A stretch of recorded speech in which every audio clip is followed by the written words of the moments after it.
Nah ini kita perlu jelas dulu, dosa bukan cuma sekedar kenakalan, bukan cuma sekedar kekhilafan, itu pelanggaran hukum, bahkan pemberontakan kepada Allah yang memberikan hukum.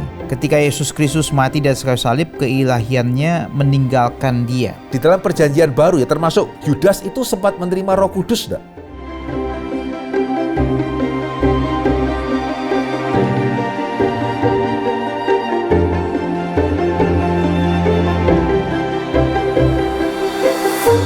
Ya Pak Hendri, Ya, kembali lagi kita akan membahas mengenai pertanyaan-pertanyaan mengenai kristologi, pertanyaan-pertanyaan sulit. Yang pertama Pak, mengapa untuk menembus dosa manusia Yesus harus menumpahkan darahnya? Apakah tidak ada cara lain, misalnya dengan pertobatan saja dosa orang itu diampuni?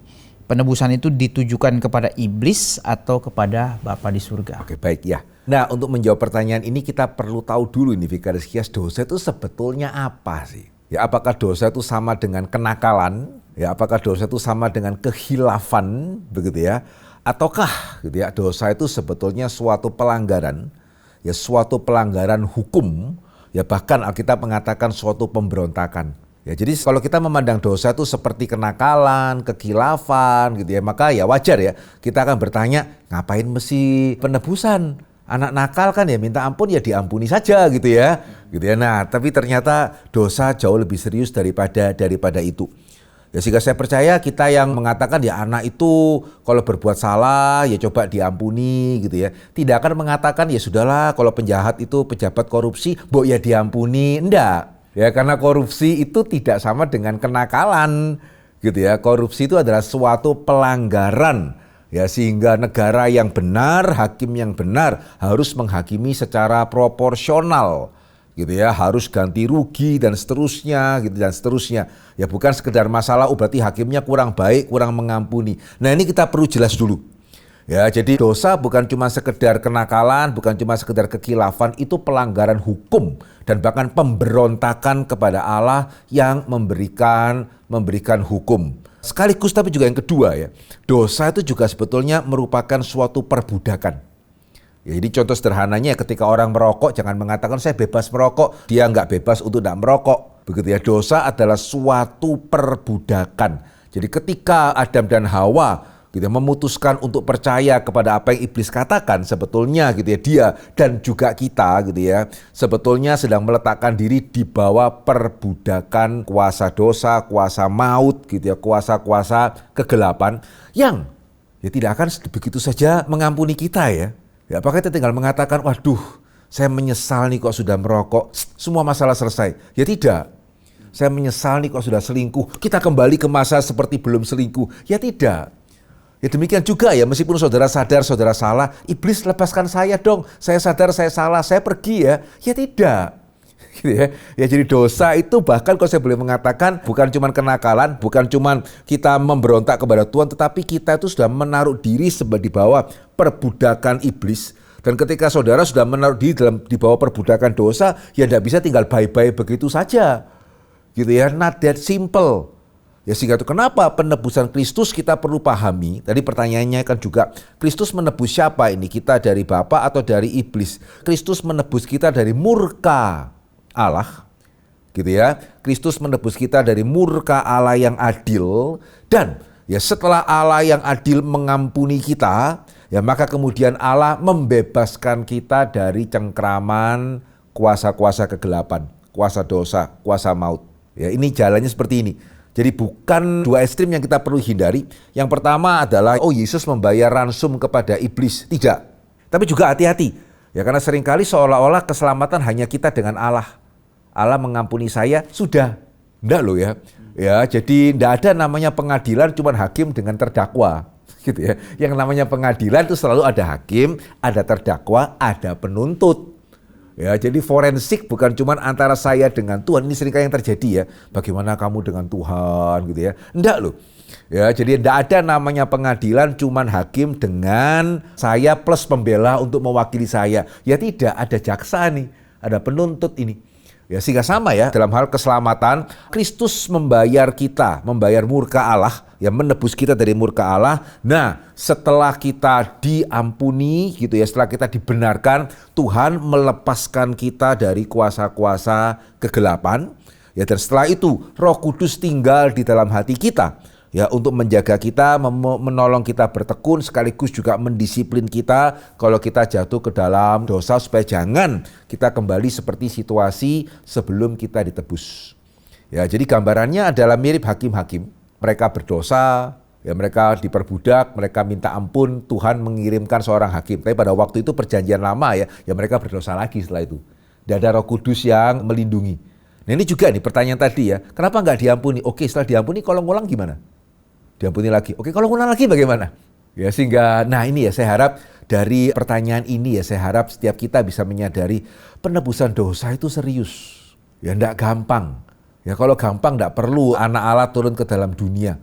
Ya, sehingga semua orang, saya seringkali menemukan orang yang mengatakan bahwa ya tergantung kita sebagai manusianya. Loh ya, kalau betul sih.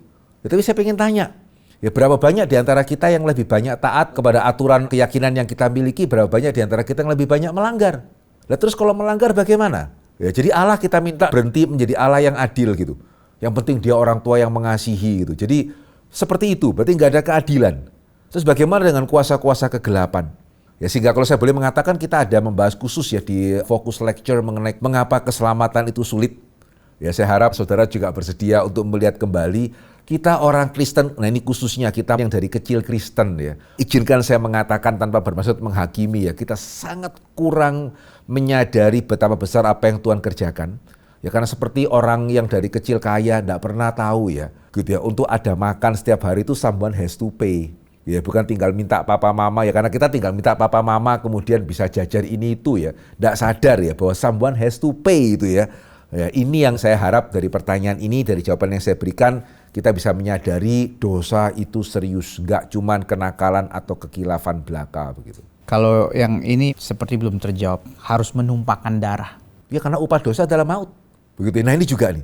Ya, seringkali ya saya mengatakan, ya, tindakan yang sama dilakukan kepada subjek yang berbeda itu berbeda loh. Anak saya pukul temennya, itu nakal. Anak saya pukul gurunya, itu kurang ajar. Anak saya pukul mamanya, gitu ya, itu durhaka itu. Anak saya memberontak lawan Tuhan, gitu ya, itu, nah ini. Ya, ini kadang-kadang kita tidak menyadari, ya, sehingga kalau anak itu durhaka sama saya, biarlah dia terkutuk. Tapi kalau kita berdosa sama Tuhan, ya diampuni aja lah. Terbalik loh itu, gitu ya. Anak kurang ajar sama kita dengan anak kurang ajar sama Tuhan itu bukan kalau anak kurang ajar sama kita saya boleh marah. Ya, karena saya tidak maha kasih. Jadi kalau anak kurang ajar sama Tuhan, Tuhan kan maha kasih, silakan mengampuni. Berarti kita kurang sadar kekudusan Tuhan, kurang sadar siapa Tuhan, kurang sadar keadilan Tuhan begitu. Ya, sehingga itu kenapa harus penumpahan darah, ya karena upah dosa itu adalah maut. Saya ingin bertanya mengenai tubuh kemuliaan yang nanti waktu kita sudah meninggal. Sepengetahuan saya bahwa misal kita selama hidup di dunia ada alami cacat tubuh. Nanti waktu kita mengenakan tubuh kemuliaan, maka kita akan mengenakan tubuh yang sempurna. Ya, betul. Cacat tubuh kita hilang. Pertanyaan saya berkenaan dengan tubuh kemuliaan Kristus yang setelah bangkit dan masih ada bekas lubang paku dan lubang di rusuknya. Apakah ini berarti bahwa keadaan cacat tubuh kita juga akan terus terbawa di tubuh kemuliaan kita nanti, atau keadaan bekas lubang paku dan tombak di tubuh Kristus ini hanya berlaku untuk Kristus, untuk menunjukkan bahwa Kristus benar-benar alami peristiwa salib dan sudah bangkit? Oke, baik.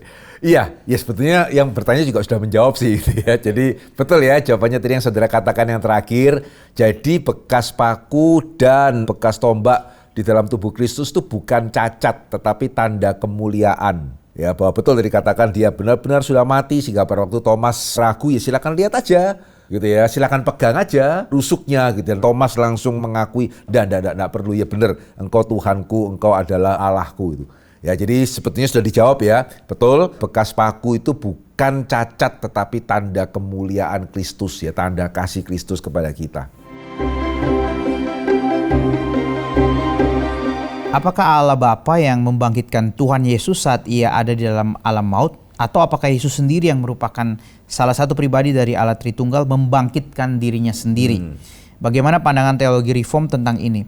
Mengapa Allah Bapa tidak menjadi manusia sama seperti Yesus untuk turun ke dunia dan menyelamatkan manusia dari dosa? Ketika Yesus Kristus mati di atas kayu salib, keilahiannya meninggalkan dia, sehingga hanya natur kemanusiaannya yang mengalami kematian. Apakah pernyataan ini benar secara teologi reform? Oke, ada beberapa pertanyaan ya. Harap kalau saya terlewat, Vikaris Kias boleh mengingatkan. Ya, jadi kita perlu tahu ya bahwa sebelum dunia dijadikan, ya dalam teologi reform kita menyebutnya sebagai perjanjian penebusan, the covenant of redemption. Ya, the covenant of redemption itu apa? The covenant of redemption itu adalah perjanjian di antara ketiga pribadi Tritunggal, Allah Bapa, Allah Anak, Allah Roh Kudus yang terjadi sebelum dunia diciptakan. Rencana ini berkenaan dengan penebusan kita, ya berkenaan dengan karya keselamatan. Ya, dan dalam rencana keselamatan itu sudah disepakati, kalau saya boleh memakai kata itu ya, yang akan turun ke dalam dunia adalah Kristus. Ya, kemudian setelah Kristus menebus kita, Roh Kudus kemudian akan tinggal di dalam hati kita. Nah, pertanyaannya tadi, kenapa kok Kristus, kok bukan Bapa sendiri tuh yang turun begitu ya. Nah, di dalam Allah Tritunggal ya kita melihat secara ontologi, ya Allah Bapa, Allah Anak, Allah Roh Kudus itu satu adanya. Yang berarti Allah Anak bukannya kurang kuasa dibandingkan Allah Bapa gitu. Allah Bapa bukannya kurang kasih seperti Allah Anak, tidak. Karena Allah itu satu adanya ya, Allah Bapa Maha Kuasa, Allah Anak Maha Kuasa, Allah Roh Kudus juga dan seterusnya. Jadi secara atribut, kualitas atribut itu sama secara ontologi. Nah, secara ordo, nah ini tetapi di sisi yang lain ada yang namanya ordo. Ya, secara ordo itu ya Bapa mengutus Anak. Sama seperti kita hari ini ya, bukan Anak mengutus Bapa. Demikian juga Bapa atas permintaan Anak mengutus Roh Kudus. Gambaran yang paling baiknya ya Vikaris Kias untuk menjelaskan kepada kita, pria dan wanita itu apakah berarti pria lebih tinggi dari wanita? Ya tidak. Tapi terus kenapa ya kok Alkitab mengatakan, hai istri tunduklah kepada suamimu? Ya ayat yang saya percaya sangat sulit mencari seorang istri even Kristen yang menjadikannya ayat emas gitu ya. Istri tunduklah kepada suamimu. Tapi yang sering kali tidak disadari ya, arti penting ayat ini yang tidak disadari ya, sedihnya juga oleh orang Kristen. Ya kenapa ya kok di dalam rumah tangga perlu ada satu kepala? Ya kenapa kok enggak ya saling aja lah? Ya semua dibicarakan sama-sama, diputuskan sama-sama dan seterusnya. Nah, ketidaksadaran yang terjadi adalah karena rumah tangga, pernikahan ini suatu institusi. Bukan hanya suatu relasi. Betul ya? Ya sampai di sini saya percaya banyak yang akan bertanya, loh emangnya kenapa? Kok harus institusi? Gitu kan cuma hitam di atas putih. Yang penting kan relasi. Oh relasi sih penting. Tapi kalau sekedar relasi ya, kalau saya nggak cocok boleh pindah teman nggak? Ya, relasi kok. Gitu ya, kalau sekedar relasi ya, boleh nggak saya hari ini ngambil barang kepada Pak Kias misalnya, besok saya ambil barang kepada orang lain? Boleh, kecuali sudah ada kontrak. Nah, begitu kita ngomong kontrak, itu institusi. Ada meterai itu. Ya, institusi negara terlibat di sana. Dan itu yang memberikan kestabilan. Nah, ini yang jarang disadari. Ya, jadi pernikahan itu bukan cuma relasi, saudara ya. Pernikahan itu suatu institusi. Dan ya orang dunia juga tahu ya, institusi tidak bisa ada dua kepala. Negara tidak bisa dua presiden, sekolah tidak bisa dua kepala sekolah, sepak bola tidak bisa dua pelatih utama. Ya simply tidak jalan aja itu. Nah ini yang seringkali nggak disadari. Ya sehingga bukan berarti ketika Alkitab mengatakan hai istri tunduklah kepada suamimu, bukan berarti tidak menghargai wanita. Ya karena sebaliknya suami juga harus mengasihi istrinya. Saya seringkali mengatakan ya kepada pasangan yang akan menikah, suami wajib mendengarkan masukan istrinya karena penolong kan. Kalau menganggap istrinya sarannya nggak bisa didengarkan ya jangan nikah sama yang bersangkutan gitu ya. Jadi suami wajib mendengarkan pendapat istrinya. Ya istri berhak memberi masukan kepada suaminya. Nah sebaliknya suami berhak memutuskan, istri wajib menerima. Loh kalau suami saya nggak bijaksana bagaimana? Ya jangan nikah lah. Ini konteksnya saya bicara kepada yang belum nikah gitu ya. Ya cari pasangan yang lain. Nah sama ya, kan kita melihat manusia diciptakan menurut gambar dan rupa Allah. Pria dan wanita diciptakannya mereka. Ya sehingga dengan kita mengerti ini, kita juga mengerti kenapa di antara ketiga pribadi Tritunggal bukan berarti anak lebih inferior daripada Bapa. Roh Kudus paling inferior, tidak. Tetapi di sisi yang lain ada ordo. Dan dalam ordo itu, ya Bapa mengutus anak, bukan anak mengutus Bapa. Sama seperti istri tunduk kepada suami, bukan suami tunduk kepada istri. Ya itu berkenaan dengan tadi ya, kenapa kok bukan Bapak yang turun. Tetapi kalau saya boleh mengantisipasi ya, jangan loh kita berpikir, oh Bapak enak ya. Ya saya percaya setiap kita yang punya anak, kita nggak akan berpikir, harusnya nggak boleh berpikir seperti itu ya. Gitu ya, seringkali kita lebih ingin kita aja yang sakit deh daripada anak deh. Saya agak bingung ya kalau di antara kita punya anak masih bisa menganggap enak ya Bapak ya tinggal di surga. Saya nggak ngerti loh gitu ya. Berarti kita menganggap Allah Bapak lebih rendah dari kita atau bagaimana ini? Ya sehingga jangan kita menganggap Bapak enak di surga sementara anak menderita menebus dosa-dosa kita. Tidak sama sekali seperti itu. Itu yang pertama ya. Nah, berkenaan dengan siapa yang membangkitkan Kristus, ya Alkitab ada mencatat Yesus mengatakan anak berkuasa atas nyawanya, memberi, mengambil, tetapi memang ya karena tadi ya ordo tadi ya, mayoritas ayat Alkitab mengatakan Bapa yang membangkitkan anak. Dan sekali lagi ordo bukan berarti kemudian berarti anak tidak mampu ya, jangan ditarik ke sana. Ya, yang kedua mengenai Kristus ketika mati, apakah keilahiannya meninggalkan kemanusiaannya? Ya saya rasa untuk itu ya saya harus kembali mengajak saudara kembali kepada Konsili Kalsedon. Ini pernyataan yang saya tidak bisa melihat bagaimana bisa kita buat pernyataan yang lebih seimbang ya. Saya bacakan aja ya Konsili Kalsedon. Ya, Kristus yang satu dan sama, ya Sang Anak, ya Tuhan satu-satunya yang diperanakkan, diakui dalam dua hakikat yang tidak tercampur, tidak dapat berubah, tidak terbagi, tidak terpisah. Ya, sehingga jawaban yang kembali kepada Konsili Kalsedon adalah apapun yang dilakukan oleh Yesus setelah dia inkarnasi, kita mesti mengatakan itu dilakukan oleh Allah yang menjadi manusia. Bukan Allah yang meninggalkan sisi manusianya. Jadi siapa yang lahir ke dalam dunia, Allah yang menjadi manusia. Siapa yang kemudian menyembuhkan, Allah yang menjadi manusia. Siapa yang mati, Allah yang menjadi manusia. Siapa yang bangkit, Allah yang menjadi manusia. Kita bersyukur Bapak-Bapak Gereja membuat pernyataan Kalsedon yang sangat seimbang. Dan saya rasa itu yang paling benar ya kita pakai sampai pada hari ini. Bisakah memaparkan konsep anak Allah dalam Lukas 22 ayat 69-70? Ketika Yesus menyatakan diri sebagai anak Allah, tampak tua-tua, imam-imam, kepala, dan ahli-ahli Taurat tidak asing dengan ungkapan ini. Mereka tidak memperdebatkan arti frase itu, tampaknya mereka paham benar maknanya sehingga minta Yesus dihukum. Tolong bahas konsep anak Allah di PL karena Yahudi tentu mendapat konsep ini dari kitab suci mereka. Saya bacakan ya untuk setiap kita ya, Lukas 22 69 sampai 70 71 sebetulnya masih terkait ya. Yesus mengatakan ya pada waktu dia disidang, mulai sekarang anak manusia sudah duduk di sebelah kanan Allah yang Maha Kuasa. Kata mereka semua, kalau begitu engkau ini anak Allah? Jawab Yesus, kamu sendiri mengatakan bahwa akulah anak Allah. Lalu kata mereka, untuk apa kita perlu kesaksian lagi? Kita ini telah mendengarnya dari mulutnya sendiri. Tadi dikatakan apakah sepertinya mereka itu sudah sangat paham ya sehingga mereka tidak mempertanyakan. Nah justru kalau saya melihat terbalik ya. Ya betulkah mereka itu paham? Ya karena yang pasti kalau kita lihat ya di ayat yang sebelumnya ya, ayat yang ke-67. Katanya, jikalau engkau Mesias, katakanlah kepada kami, jawab Yesus, sekalipun aku mengatakannya kepada kamu, namun kamu tidak akan percaya. Saya pribadi tidak melihat Mahkamah Agama ini memang niatnya mengerti apa yang Yesus katakan. Karena mereka nggak tanya lebih lanjut. Dan pada waktu mereka tidak tanya lebih lanjut, sebetulnya mereka bersalah ketika mereka menganggap Yesus bersalah. Jadi Lukas ya, di dalam Injil Lukas khususnya, Lukas itu menekankan Yesus disalibkan sebagai orang benar. Yang sebetulnya tidak ada tuduhan satupun yang benar terhadap dia, termasuk tuduhan daripada Mahkamah Agama ini. Karena sekali lagi mereka tidak bertanya lebih lanjut. Dan ketika mereka tidak bertanya lebih lanjut, ya simply ya, tidak bisa orang Yahudi menyalibkan sesama orang Yahudi hanya karena yang bersangkutan percaya dirinya anak Allah. Ya karena di dalam Second Temple Judaism gitu ya, juga dalam perjanjian lama sebetulnya anak Allah itu bisa dikenakan atau mempunyai range aplikasi yang luas. Malaikat bisa disebut anak Allah gitu ya. Orang benar bisa disebut sebagai anak Allah, dan khususnya raja atau keturunan Daud yang dijanjikan Mesias itu bisa disebut sebagai anak Allah loh.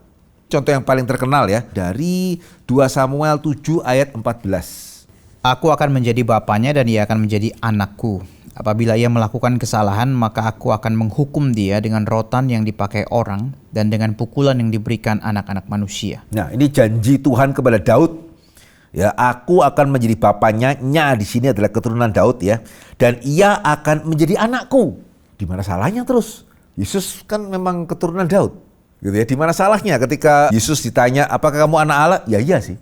Ya, karena dia keturunan dan dia memang meyakini bahwa dia adalah keturunan Daud yang dijanjikan. Demikian juga Mazmur pasal kedua ya. Ya, aku mau menceritakan tentang ketetapan Tuhan. Ia berkata kepadaku, anakku engkau telah kuperanakkan pada hari ini. Gitu ya. Jadi itu saya mengatakan ya, ketika Mahkamah Agama tidak bertanya lebih lanjut ya kepada Tuhan Yesus, maksudmu apa mengatakan seperti itu? Sebetulnya mereka tidak bisa dibenarkan ketika mereka itu menganggap Yesus itu bersalah ya, karena sebutan anak Allah dalam perjanjian lama dan ya di dalam Second Temple Judaism tidak harus berarti seseorang itu menyamakan dirinya dengan Allah. Tapi sebelumnya bukannya disebut anak manusia, Pak ya? Anak manusia ya di dalam Injil itu mempunyai 3 pemakaian gitu ya. Yang pertama berbicara mengenai Kristus yang mati, anak manusia mati. Yang kedua berbicara mengenai Kristus yang berkuasa, begitu ya. Anak manusia berkuasa mengampuni dosa, begitu ya. Dan yang ketiga berbicara mengenai anak manusia yang akan datang sebagai hakim, raja dan hakim. Ya, sehingga orang Israel memang mengamini ya ketika Mesias datang, Mesias akan menjadi hakim bagi segala bangsa. Jadi sekali lagi ya, mereka tidak meneliti lebih lanjut apa maksudnya kamu anak manusia. Karena itu seharusnya akan digenapi Yesus ketika dia bangkit dan naik ke surga. Tapi mereka tidak nanya loh. Dan bahkan mereka tidak percaya Yesus bangkit. Jangan-jangan sampai sekarang. Gitu ya. Ya, sehingga justru kalau dikatakan apakah mereka sangat mengerti anak manusia, bisa jadi iya, karena mereka tahu di dalam perjanjian lama, justru karena mereka sangat mengerti perjanjian lama dan juga dokumen-dokumen Second Temple Judaism, mereka bersalah ketika mereka menyalibkan Yesus tanpa tanya lebih lanjut. Sehingga tidak bisa dibenarkan ketika mereka menyalibkan Yesus karena mereka tidak sekali lagi bertanya lebih lanjut. Kapan para murid Yesus menerima Roh Kudus? Sejak menerima panggilan sebagai murid Yesus atau pada hari Pentakosta? Menurut teologi Reform, tanda-tanda orang dipimpin oleh Roh Kudus ketika ia beriman kepada Yesus, bukankah itu terjadi pada 12 murid ketika merespon panggilan? Apakah bedanya dengan turunnya Roh Kudus di hari Pentakosta? Oke, wah ini pertanyaan yang baik. Ya, betul ya, di dalam teologi Reform kita menjawab bagaimana kita tahu seseorang itu memiliki Roh Kudus. Bukan ketika dia bisa berbahasa lidah atau terjadi mujizat, tapi kapan kita tahu Roh Kudus tinggal di dalam seseorang ketika dia yang bersangkutan dilahirbarukan dan itu kenapa bisa sadar dosa, bisa bertobat, bisa menerima Yesus sebagai Tuhan dan Juru Selamat. Tetapi yang perlu diperhatikan adalah itu adalah yang benar terjadi setelah Pentakosta. Gitu ya, di perjanjian baru yang dimulai ketika Yesus mati dan bangkit. Ya, lalu perjanjian lama bagaimana? Dari perjanjian lama kalau kita melihat, Roh Kudus bisa memampukan seseorang untuk seperti Bezalel, Aholiab misalnya, gitu ya. Demikian juga fakta bahwa Roh Allah meninggalkan Saul itu berarti Roh Allah juga hinggap pada dia di awalnya, yang memungkinkan dia menjadi raja. Jadi perjanjian lama ya, Roh Kudus bisa turun kepada seseorang untuk memampukan dia mengerjakan sesuatu hal, tetapi juga Roh Kudus tidak tinggal terus. Sehingga pada waktu Saul berdosa, Roh Allah meninggalkan dia dan sebagai gantinya Saul diganggu oleh roh yang jahat. Ya, sehingga di dalam perjanjian baru ya, termasuk kalau saya tanya kepada Vikaris Kias ya, Yudas itu sempat menerima Roh Kudus enggak? Gitu ya. Iya. Karena kalau enggak, apakah memang dari semua rasul ketika diutus berdua-dua cuma Yudas yang gagal menyembuhkan orang? Ya, ketika Yudas berhasil menyembuhkan orang, masa ya dari kuasa dia sendiri? Ya tidak. Loh, berarti Yudas diselamatkan? Loh tidak, karena Yesus belum mati dan bangkit ini. Ya, ini tidak berbicara seperti pada waktu Pentakosta. Ya, sehingga sama seperti Saul menerima Roh Kudus setelah dia berdosa, kemudian Roh Kudus meninggalkan dia, demikian juga ya, Yudas itu bisa melakukan mujizat ketika diutus Tuhan Yesus berdua-dua gitu ya, mengusir setan, bahkan itu bukan kekuasaannya dia, itu kuasa Roh Kudus. Termasuk juga ya, apa yang membuat Petrus bisa mengaku dengan benar ketika Yesus bertanya, siapa aku?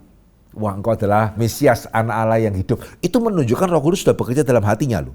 Gitu ya, sehingga tidak salah ketika dikatakan Petrus memang dan para murid yang lain ya, bukan baru menerima Roh Kudus ketika Pentakosta. Enggak. Ya, mereka sudah menerima Roh Kudus sebelum Pentakosta. Karena kalau enggak, bagaimana Petrus bisa menyadari Yesus itu siapa? Siapa juga yang menjaga dia sehingga setelah dia menyangkal, dia tidak menjadi seperti Yudas. Gitu ya. Tetapi setelah Pentakosta hadir, kalau ditanyakan tadi dampaknya apa gitu ya? Ya dampaknya bagi para murid gitu ya. Setelah Pentakosta, setelah Roh Kudus turun, ya itu suatu jaminan mereka tidak akan bernasib seperti Yudas. Gitu ya. Setelah Pentakosta, Roh Kudus turun, jaminan bahwa para murid tidak akan bernasib seperti Yudas. Ya Roh Kudus menjadi meterai gitu ya di dalam hati mereka. Dan yang kedua juga, ya mereka akan dimampukan, diberi kuasa untuk hidup sebagaimana layaknya anak Tuhan. Ada kekuatan Tuhan untuk kita bertekun sampai pada akhirnya. Nah itu yang membedakan ya sebelum dan sesudah Pentakosta. Oke, Pak Henry. Ya, kiranya boleh menjawab apa yang ditanyakan. Kita bersyukur pertanyaan-pertanyaan sudah boleh dijawab, tapi kalau saudara masih mempunyai pertanyaan yang lain, silakan mengirimkan pertanyaan Anda melalui WhatsApp atau komen di YouTube. Link kelas fokus episode 1-22 yang membahas dari penciptaan sampai eskatologi bisa didapatkan di dalam kolom deskripsi. Jika saudara mendapat berkat dari program ini, silakan share kepada yang lain. Mari kita bersama bertumbuh menjadi orang Kristen yang dewasa. Tuhan memberkati.